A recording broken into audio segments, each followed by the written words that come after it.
Anggota Dinas Perhubungan Kabupaten Bogor disanksi setelah melintas di jalan tol tanpa melakukan pengawalan dan viral di media sosial.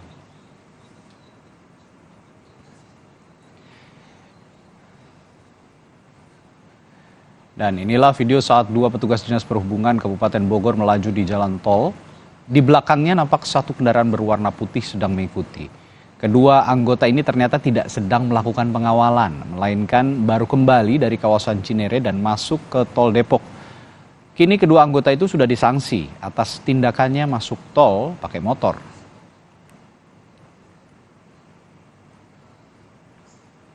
Sebenarnya dia pulang dari bengkel pembetulan rotator yang adanya di Cinere.